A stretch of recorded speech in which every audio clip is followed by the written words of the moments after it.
মহারাজ, আগামী 9ই সেপ্টেম্বর খুব বিপজ্জনক দিন আসতে চলেছে, এমনই কিন্তু সামাজিক মাধ্যমে ছড়িয়ে পড়েছে। আসলে 9টা হচ্ছে কেতুর সংখ্যা। সংখ্যা তত্ত্বের দিক থেকে দেখতে গেলে কেতুর সংখ্যা হচ্ছে 9। তার থেকে যদি আমরা রক্ষা পেতে চাই তাহলে এদিন সকালে কেতু গ্রহের পূজা করুন।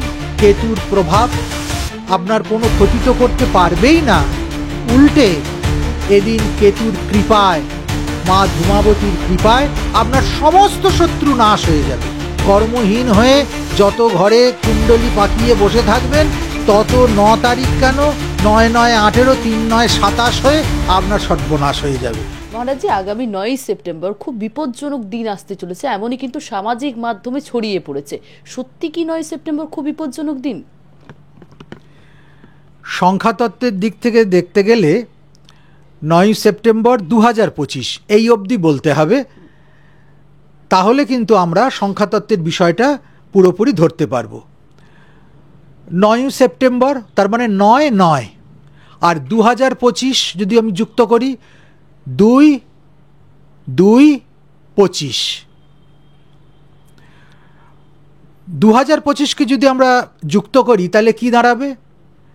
2025, 2 2 4 আর 5 5 4 9, তাহলে 9 কটা হলো? 3টে 9 হলো।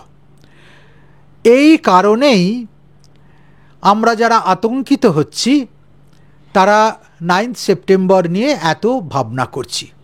আসলে 9টা হচ্ছে কেতুর সংখ্যা। সংখ্যাতত্ত্বের দিক থেকে দেখতে গেলে কেতুর সংখ্যা হচ্ছে 9। কেতু আমাদের স্নায়ুর ওপর প্রভাব বিস্তার করে। আমাদের নানান যে রোগ ব্যাধি, বিশেষ করে স্নায়বিক রোগ, টেনশন, দৈনন্দিন জীবনে আমাদের যে এত টেনশন, এত কষ্ট, এত বিশ্বাসঘাতকতা, এত ষড়যন্ত্র, তার জাল ছিঁড়ে আমাদেরকে এগোতে হয়, এগুলো মূলত কেতুর কারণেই হয়। সেই জন্য এই দিন কেতুর প্রভাব অত্যন্ত প্রকটভাবে পড়বে। তার থেকে যদি আমরা রক্ষা পেতে চাই তাহলে এদিন সকালে কেতু গ্রহের পূজা করুন। কেতু গ্রহের পূজা দুভাবে হতে পারে। এক, কেতুর অধিপতি দেবতার আমরা পূজা করতে পারি। বিশেষ করে আমরা যদি ধূমাবতীর জপ পূজাদি করি তাহলে কেতুর প্রভাব থেকে আমরা অনেকাংশে রক্ষা পাব। ধূমাবতীর সেই বিকট রূপ, সেটা কিন্তু কেবলমাত্র ভয়াল তাই নয়, তিনি যদি সন্তুষ্ট হন কখনো কখনো সেই রূপ আমাদের সার্বিক মঙ্গল করতে পারে। অতএব যে কোনো উপায়ে ধূমাবতীর ছবিতেই হোক বা তার মন্ত্র অষ্টগন্ধার দ্বারা তাম্রপত্রের ওপর লিখে সেখানে সাদা ফুল দিয়ে পুজো করুন। একদম সাদা ফুল, সেটা টগর হতে পারে, সাদা পদ্ম হতে পারে, ফুল এবং বেলপাতা সাদা চন্দনে মাখিয়ে দিন। 9 বার এই সাদা ফুল অর্পণ করুন ওই তাম্রপত্রের উপরে কেতুর মন্ত্র বা ধূমাবতীর মন্ত্র লিখে। একটি কলার ডোনায়, যাকে কলার পেটও বলে সহজ কথায়, সেই কলার দোনায় 9টি সাদা ফুল এবং 9টি ছোলার ডাল যেটা ভাঙা দিয়ে, আর 9 টুকরো ভেলি গুড়, অন্য কোনো গুড় নয়, ভেলি গুড় দিয়ে তাকে প্রবাহিত জলে বিসর্জন করুন সকালবেলা উঠেই এদিন। দেখুন কেতুর প্রভাব এদিন কোনোভাবে আপনাকে স্পর্শ করতে পারবে না। শুধু তাই নয়, যারা চাইছেন আরেকটু ব্যবস্থাপিত উপায়ে এর বিধান করতে, একটি রূপোর সাপ তৈরি করুন। কিনতেও পাওয়া যায়। এই রূপোর সাপকে পঞ্চামৃত দিয়ে অভিষেক করুন। দুধ, দই, ঘি, মধু, চিনি এগুলো সমপরিমাণে মিশিয়ে পঞ্চামৃত তৈরি করে ওই সর্পটিকে অভিষেক করুন। সাদা ফুল দিয়ে পুজো করুন, ধুনো তার সামনে জেলে দিন। এবার সেটাকে নিয়ে গিয়ে কোনো মন্দিরে দান করে দিন। কেতুর প্রভাব আপনার কোনো ক্ষতি তো করতে পারবেই না, উল্টে এদিন কেতুর কৃপায়, মা ধূমাবতীর কৃপায় আপনার সমস্ত শত্রু নাশ হয়ে যাবে। যে শত্রুকে কোনোভাবে জব্দ করতে পারছেন না, এই সামান্য একটুখানি কাজ যদি করতে পারেন, এই দিনেই সূর্যাস্তের আগে আপনার শত্রু চিরতরে জব্দ হবে। আর একটা বিষয় মাথায় রাখতে হবে, যারা মনে করছেন ব্যক্তিগত উন্নতিতে কি করে কাজে লাগানো যায়, সবসময় ভয় পেয়ে বসে থাকলেই হবে না।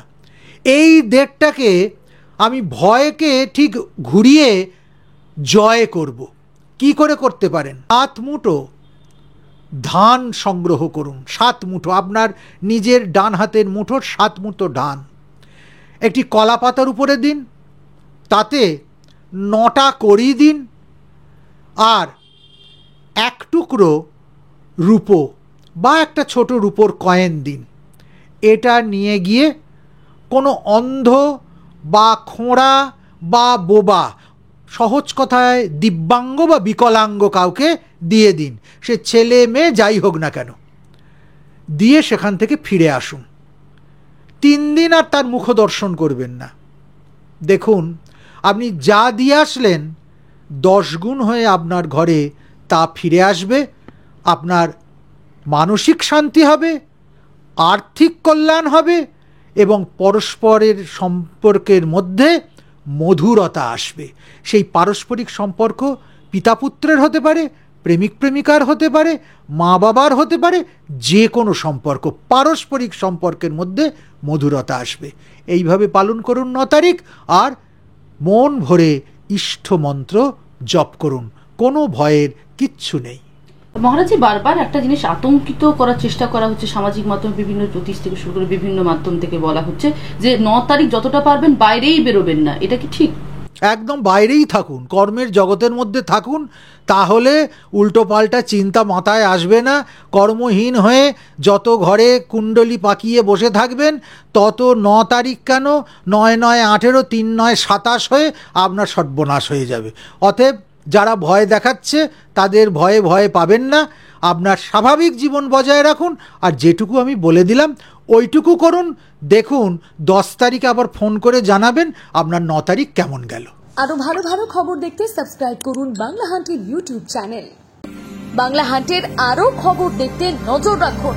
বাংলা খবর মানেই বাংলা হান্ট।